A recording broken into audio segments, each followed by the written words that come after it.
हाँ बच्चों देखो, ये एक्सरसाइज 3 के पार्ट फर्स्ट का क्वेश्चन नंबर 6। ठीक है, मैं तुम्हें जे एडवांस के तुम्हें सारे क्वेश्चन बताऊंगा, भले तुमसे हो गए हो नहीं हो गए हो, क्योंकि ये चीज़ें वापस पूछी जाती हैं। ठीक है, देखो इस क्वेश्चन में देखना। ठीक है, तो इस क्वेश्चन में हमको दे रखा है कि ये जो क्षैतिज दिशा है इसको x, ये जो क्षैतिज दिशा है उसको y, तो ऑब्वियसली z बाहर की ओर होगा। ठीक, हमको पता है कि i cap cross j cap equal to k cap होता है, मतलब अपनी अंगुलियां x से y की ओर मोड़ने पर अंगूठा z की ओर आ जाना चाहिए।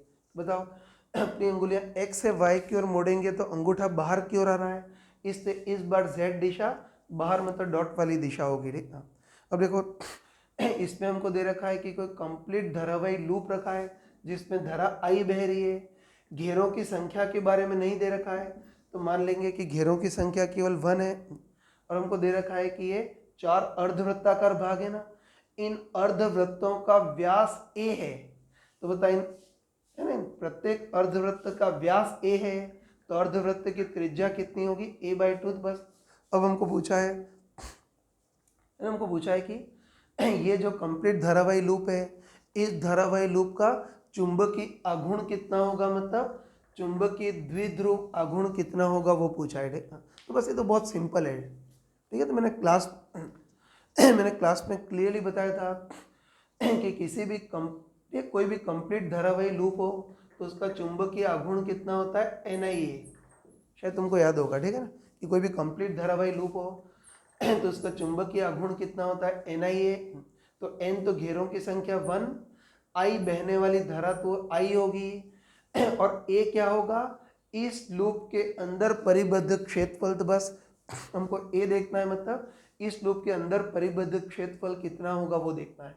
तो बताओ, इस लूप के अंदर जो परिबद्ध क्षेत्रफल है उसमें इतना भाग तो वर्गाकार है जिसकी प्रत्येक भुजा A है, तो होता ये वाला जो वर्गाकार भाग है इसका क्षेत्रफल तो भुजा स्क्वायर मतलब A स्क्वायर होगा। ठीक है, और सात में से 4 अर्धवृत्ताकार भाग हैं, तो तुम बताओ कि किसी एक अर्धवृत्त का क्षेत्रफल कितना होगा, पाई आर स्क्वायर। है ना, हम लिख सकते हैं कि किसी एक अर्धवृत्त का क्षेत्रफल, क्या सॉरी गलत बोल गया, किसी एक अर्धवृत्त का क्षेत्रफल पाई आर स्क्वायर बाय 2। पता होगा ना कि कंप्लीट वृत्त का पाई आर स्क्वायर, तो अर्धवृत्त का कितना होगा, पाई आर स्क्वायर बाय 2। तो पाई आर का काम कौन करेगा, a/2 का स्क्वायर बाय 2।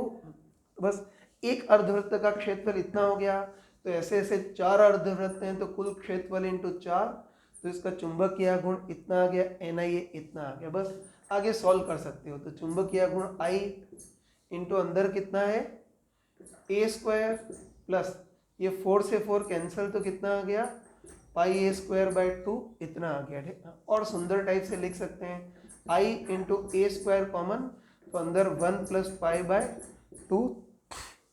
ठीक, तो इसका चुंबकीय गुण इतना आ गया। ठीक है, अब देखो ये तो चुंबकीय आघूर्ण का मान आ गया है ना, ये चुंबकीय आघूर्ण का मान आ गया, लेकिन अब हमको चुंबकीय आघूर्ण M की दिशा देखनी है। ठीक है, तो मैंने क्लियरली बताया था कि होता कभी भी धारावाही लूप हो, है ना, बताया था कि कभी भी धारावाही लूप हो तो इसका एरिया वेक्टर या एरिया वेक्टर का बड़ा भाई चुंबकीय आघूर्ण वेक्टर, इसकी दिशा तल के अभिलंबत होती है। ठीक है, तो ये क्लास में बताया था कि एरिया वेक्टर या इसका बड़ा भाई चुंबकीय आघूर्ण M वेक्टर हो, उसकी दिशा तल के अभिलंबत होती है, लेकिन अभिलंबत रूप से अंदर भी हो सकती है बाहर भी हो सकती है।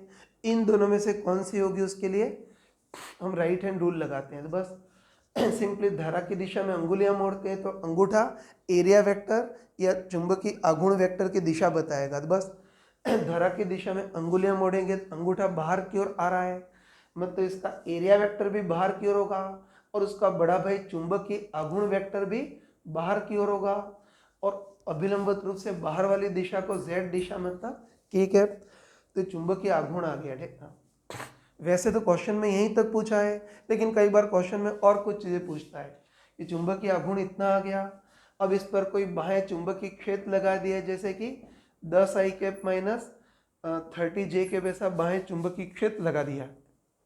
तो बाह्य चुंबकीय क्षेत्र के कारण इस पर लगने वाला चुंबकीय बलाघूर्ण कितना होगा और स्थिति ऊर्जा कितनी होगी। तो बस चुंबकीय आघूर्ण आ गया ना, तो बस अब अगर इसको बाह्य चुंबकीय क्षेत्र में रखें तो उस पर बलाघूर्ण क्या लिख सकते हैं, एम क्रॉस बी, कोण दे रखा हो तो एम बी साइन थीटा, या वेक्टर फॉर्म में दे रखा हो तो एम क्रॉस बी, और उसकी स्थिति ऊर्जा पूछे तो स्थिति ऊर्जा minus m B cos theta, या वेक्टर में minus m vector dot B vector, तो ये पूछे तब भी तुम इसको निकाल सकते हो।